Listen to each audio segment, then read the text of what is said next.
Good morning. My name is Armando Muela. I am the Fire Chief of Woodside Fire Protection District, and I'm here today to talk about the town of Portola Valley's new town center and the great things that are about it. Yeah, the district is pretty unique in its, I think the towns have always wanted to maintain a rural-like setting, and having that rural-like setting means, narrow roads, long driveways to get back, maintaining the trees, having trees, and have it feel a country setting. That also poses challenges for fire management. So obviously the two threats that pose here is an earthquake. We're on the fault, so we worry about the earthquake as one of the big indicators that we train for and we want to be prepared for. The other would be wildland fires. Those are the other types. And what we have is, a term we use is the intermix, is when you have what's called an interface, it's a housing community that's built all the way to the line of, say, a forest, and that housing community is all planned, and there's sewers and streets and water and all the infrastructure's there. In an intermix setting, similar to what we have, is more of houses are speckled throughout the geography, so it makes it a little bit difficult for access for us to get in there and get water on the fire and keep it managed to a small level. So those are the challenges we face every day here in the district. So. Well, one of the reasons I agreed to talk to you today was I was very excited about what the town center is all about and how Portola Valley has been pursuing that. That center will allow them to broker all the information and call for resources in an event of a disaster.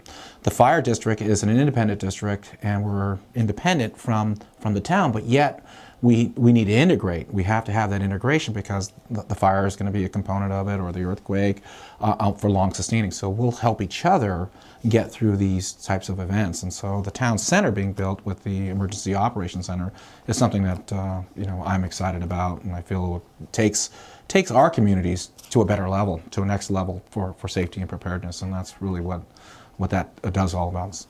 We're hoping that we'll be able to communicate. Obviously, redundancy is really what we work for.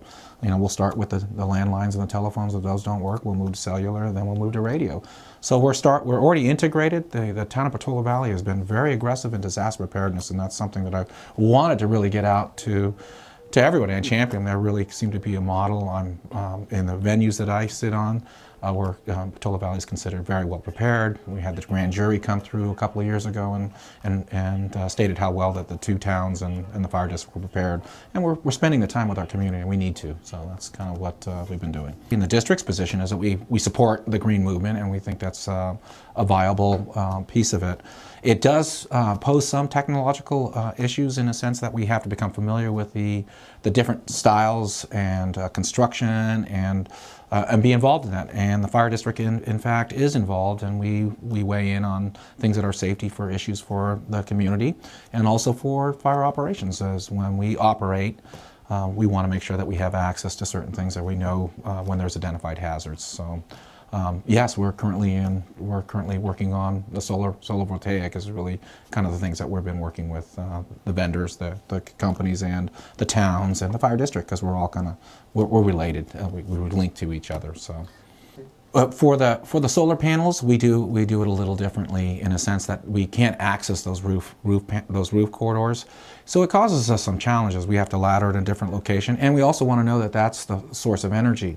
Having those sources of energy, solar, poses a unique interest because it's still storing energy even though we've shut the main house disconnect. So technically the roof is still charged.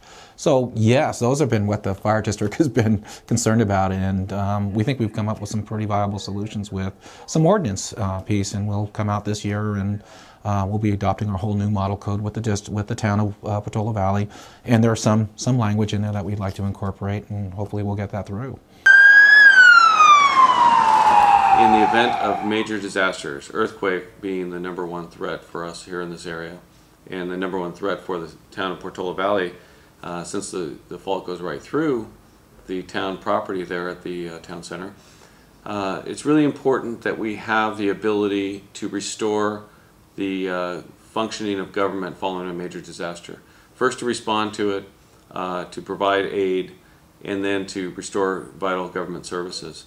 And where that takes place is normally in a building or a room called the Emergency Operations Center. For the county, as the Director of Office of Emergency Services, I am responsible for coordinating those recovery efforts for all 20 cities and the unincorporated parts of San Mateo County. Here at the Sheriff's Office, we have a number of assets that we can bring out to the community following a major disaster. We have received millions of dollars from the federal government following 9/11 for equipment and training and other things that could be utilized in the event of a terrorist attack. And those same assets will also become very helpful and useful during a disaster. Example being, and I think you're going to see this later, we have communications trucks that can be brought out that can help facilitate communications between the town and the Emergency Operations Center here in Redwood City. If cell service goes out, if radio systems don't work, we'll be able to set up radio communications. It also has satellite capabilities, so we can communicate via satellite as well in emergency situations. We can do dispatching from there, so there's some great enhancements to the communication ability that we have. The one option these vans really afford all of us in the county is an ability to reach out to the rest of the world.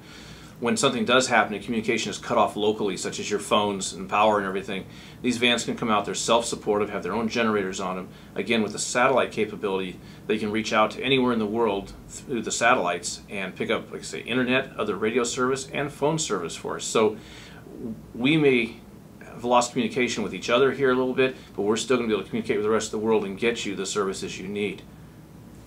And also, we've put a lot of money into the medical response capabilities through, again, Homeland Security money. We've been able to beef up our stockpiles of antibiotics, things like that. We've also purchased barriers, crowd control barriers. We have a plan in place now for water recovery, which is something that's very important. If you think about the Hetch Hetchy system that delivers water to all of us, it's a very old and aged system. So we now have a plan in place, we have contracts in place, transportation contracts in place to bring water into the community if needed. So if the water system failed, we could bring in truckloads of water, both drinking water and water for sanitary uses, within a matter of hours. The unfortunate situation that happened in Louisiana following Katrina was really a breakdown at all levels, but the breakdown initially occurred at the local level, and that's where the whole system starts. And if the locals aren't prepared, if we don't have the plans in place, if you haven't trained with the state and federal partners, then the system won't work. And here in California, we are very proud of the fact that we've not only trained on an ongoing basis, but we've had a lot of examples of the mutual aid system working, and we're, I believe, prepared for the big earthquake that is bound to happen at some point. And finally, I think the key to being prepared and the key to having adequate response and recovery efforts is to have a place where all this can be coordinated from.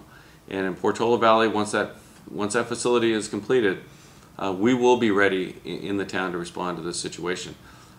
With the old town center being straddling the fault, being a substandard building that was outdated, most likely in a major earthquake that building would have to be evacuated, and we'd be trying to do all these response and recovery efforts from the back of a patrol car or fire truck out in the parking lot.